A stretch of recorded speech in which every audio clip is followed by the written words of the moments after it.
Welcome to Sri R studios. మనం ఈ రోజు ఈ వీడియోలో ఇంజనీరింగ్ కాలేజ్, అదే విధంగా ఎటువంటి బ్రాంచ్లను ఎంచుకోవాలి, దానిలో తీసుకోవాల్సిన జాగ్రత్తలు ఏంటి అనే కంప్లీట్ ఇన్ఫర్మేషన్ ఈ వీడియోలో తెలుసుకుందాం. అయితే వీడియోలోకి వెళ్లే ముందు మా ఛానల్ ని సబ్స్క్రైబ్ చేసుకోవాల్సిందిగా కోరుకుంటున్నాము. 2 తెలుగు రాష్ట్రాల్లో ఇప్పుడు ఇంటర్ పూర్తి చేసిన విద్యార్థులతో పాటు వారి తల్లిదండ్రులు ఎక్కువగా భవిష్యత్తులో మంచిగా స్థిరపడాలి అంటే ఎలాంటి కోర్సులను, కాలేజీలను ఎంపిక చేసుకోవాలి అనే అంశాల్లో మునిగి తేలుతున్నారు. అలాగే మన 2 తెలుగు రాష్ట్రాల్లో ఇంజనీరింగ్ కోర్సు పై ఉన్న మక్కువ అంతా ఇంతా కాదు. ఇంజనీరింగ్ లక్ష్యం మీద విద్యార్థులు చాలా మంది తమ గమ్యంగా ఏర్పరచుకుంటారు. రాష్ట్ర స్థాయిలో నిర్వహించే టిఎస్, ఏపీసెట్ అండ్ ఏపీఈపీసెట్ పరీక్షలను ఎక్కువ మంది పోటీ పడుతుంటారు. అలాగే ఇటీవల టిఎస్, ఈఏపీసెట్ 2025 ఫలితాలు విడుదల చేసిన పిమ్మట మరోవైపు తెలంగాణలో ఇంజనీరింగ్ కౌన్సిలింగ్ లకు సర్వసిద్ధం చేస్తున్నారు. దీంతో విద్యార్థులు సీట్ల భర్తీ ప్రక్రియ, కౌన్సిలింగ్ పై దృష్టి సాధిస్తున్నారు. కాలేజీ ఎంపికలో ఎలాంటి జాగ్రత్తలు తీసుకోవాలి, కాలేజీ లేదా కోర్సుల్లో దేనికి తొలి ప్రాధాన్యం ఇవ్వాలి, ప్రస్తుతం డిమాండ్ ఉన్న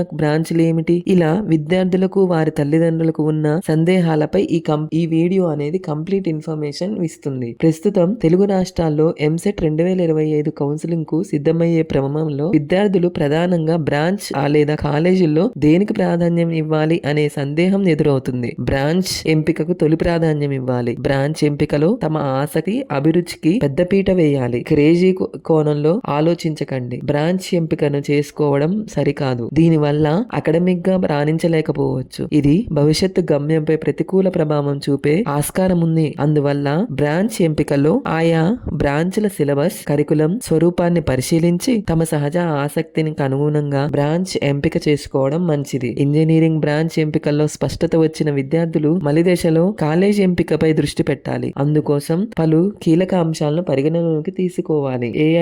ఏఐసిటిఈ నిబంధనల ప్రకారం కాలేజీ ఫ్యాకల్టీ మంచి ఎక్స్ట్రా కరికులర్ యాక్టివిటీస్ వరకు అన్ని నిబంధనల మేరకు ఉన్నాయా లేదా అనేది పరిశీలించాలి. ఈ సమాచారం ఏఐసిటిఈ వెబ్సైట్ లో లభిస్తుంది. ఒకవేళ అందులో సమాచారం లేకపోతే ప్రత్యక్షంగా కళాశాలకు సందర్శించి వివరాలు తెలుసుకోవాలి. ఎన్బిఏ గుర్తింపు ఉందా లేదా అనేది కూడా మనం ఒకసారి చెక్ చేసుకోవాలి. తాము చేరాలనుకుంటున్న బ్రాంచ్ కు సదరు కాలేజీలో ఎన్బిఏ గుర్తింపు ఉందో లేదో కనుక్కోవాలి. ఎన్బిఏ గుర్తింపు బ్రాంచ్ల వారీగా ఉంటుంది. కొన్ని కళాశాలలు 1-2 బ్రాంచ్లకే ఎన్బిఏ గుర్తింపు ఉన్నా ఎన్బిఏ అకాడమిక్ అంటూ అన్ని వెబ్సైట్లలో ఆకర్షణీయంగా ప్రకటనలు ఇస్తుంటాయి. ఈ విషయంలో అప్రమత్తంగా ఉండాలి. కాలేజీకి ఉన్న పేరును కూడా చూడాలి. గత ఏడాది సదరు కాలేజీలో సీట్ల భర్తీలో ఓపెనింగ్, క్లోజింగ్ ర్యాంకుల వివరాలు గమనించాలి. ఉదాహరణకు యూనివర్సిటీ క్యాంపస్ కళాశాలలు సహా పలు ఇన్స్టిట్యూషన్స్ లో ఈసీఈ, సిఎస్ఈ, ట్రిపుల్ వంటి బ్రాంచ్లలో లాస్ట్ ర్యాంక్ అంటే 1500 నుంచి 2000 లోపే ఉంటుంది. అంటే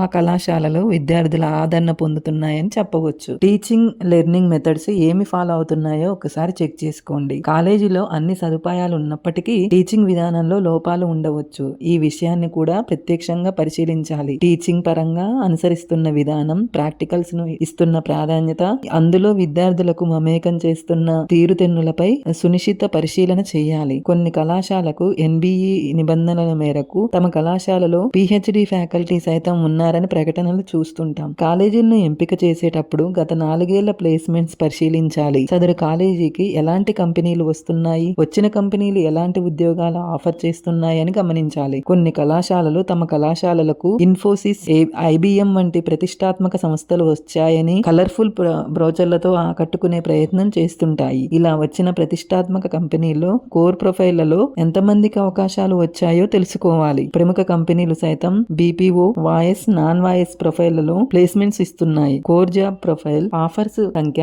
20 నుంచి 30% లోపే ఉంటుంది. ఎంసెట్ లో ర్యాంక్ వచ్చినా మెచ్చిన బ్రాంచ్ లో సీటు వచ్చే అవకాశం లేకుంటే సదరు బ్రాంచ్ కు అనుసంధంగా ఉండే ఇంటర్ డిసిప్లినరీ బ్రాంచ్ వైపు దృష్టి సాధించవచ్చు. కోరుకున్న బ్రాంచ్ లో సీటు లభించలేదని నిరుత్సాహానికి గురి కాకూడదు. కోరుకున్న కాలేజీలో ప్రవేశం లాభించకున్నా స్వీయ అధ్యయనం ద్వారా రాణించేందుకు కృషి చేయాలి. ఫ్యాకల్టీ లేదనో లేదా సదుపాయాలు లేదనో అధ్యాయాన్ని నిర్లక్ష్యం చేయకూడదు. సెల్ఫ్ లెర్నింగ్ టూల్స్ పై అవగాహన పెంచుకోవాలి. ఇప్పుడు ఇంటర్నెట్ ఆధారంగా అనంతమైన సమాచారం అందుబాటులోకి వచ్చింది. ఇంటర్నెట్ పోర్టల్స్ ఆవిష్కృతమవుతున్నాయి. Online learning, personality development classes, classrooms, laboratory సదుపాయాలు సైతం లభిస్తున్నాయి. వీటిని సద్వినియోగం చేసుకుని తమను తాము ఉన్నతంగా తీర్చిదిద్దుకునే అవకాశాలను అందిపుచ్చుకోవాలి. గత 4 ఏళ్లుగా టాప్ ర్యాంకర్లు సిఎస్సి బ్రాంచ్లలోనే చేరారు. ఎందుకంటే జనరల్ కేటగిరీలో 1500 లోపు ర్యాంకులతోనే అన్ని ఐఐటీలలో ఈ బ్రాంచుల్లో సీట్లు భర్తీ అయిపోతున్నాయి. ఐఐటీలే కాకుండా ఎన్ఐటీలు,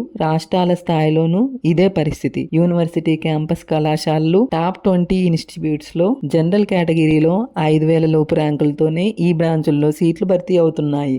కారణం ప్రస్తుతం సిఎస్సికి ఉద్యోగాల పరంగా మెరుగైన అవకాశాలు అందుబాటులో ఉండడమే. డిజిటలైజేషన్, ఆటోమేషన్ ఫలితంగా రాబోయే రోజుల్లోనూ భారీ సంఖ్యలో ఉద్యోగ అవకాశాలు లభిస్తాయనే వార్తలు కూడా విద్యార్థులు సిఎస్సి పట్ల ఆసక్తి చూపడానికి ప్రధాన కారణంగా నిలుస్తున్నాయి. ఐఐటీలలో జనరల్ కేటగిరీలో 2 ఏళ్లుగా సగటున 3,500 లోపు ర్యాంకులతో ఈ బ్రాంచుల్లో సీట్లు భర్తీ అవుతున్నాయి. ఇతర టాప్ ఇన్స్టిట్యూషన్స్ లో ఇదే బ్రాండ్ కనిపిస్తుంది. Internet, broadband, smart technologies, ITC అమలు వంటి విధానాలతో పాటు ఐటీ టెక్నాలజీ స్థాయికి టెలికాం రంగం విస్తరిస్తుంది. Digital India, digitalisation, digital literacy mission వంటి పలు పథకాలకు నాంది పడింది. దీంతో వచ్చే 3 ఏళ్లలో ఈ రంగంలో లక్షల సంఖ్యలో ఉద్యోగాలు లభించే అవకాశం కనిపిస్తుంది. త్రిపులి అందరికీ సుపరిచితమైన ఈ బ్రాంచ్ కూడా విద్యార్థుల ఆదరణలో 2 లేదా 3 స్థానంలో నిలుస్తుంది. ఈ బ్రాంచ్ పూర్తి చేసిన విద్యార్థులకు భవిష్యత్తు పరంగా ఆశాజనక పరిస్థితులు కనిపిస్తున్నాయి. దాదాపు 1.5 లక్షల మంది ఎలక్ట్రికల్ ఇంజనీరింగ్ నిపుణులు అవసరం ఏర్పడుతుందని పరిశ్రమ వర్గాల అంచనా. ఈ ఏడాది నుంచే ఎలక్ట్రానిక్ పరికరాల ఉత్పత్తిలో స్వదేశీ ఉత్పత్తులకు పెద్దపీట వేయాలనే దిశగా అడుగులు పడుతున్నాయి. ఆ తర్వాత కోర్సు సివిల్ ఇంజనీరింగ్. మౌలిక వసతులు, నిర్మాణ రంగంలో కట్టడాలు, డిజైన్లకు సంబంధించి మూల భావనలు, నైపుణ్యాలు అందించేలాగా ఈ కోర్సు స్వరూపం ఉంటుంది. ఇన్ఫర్మేషన్ ని మీ ఫ్రెండ్స్ కి, ఫ్యామిలీకి షేర్ చేయండి. Thanks for watching.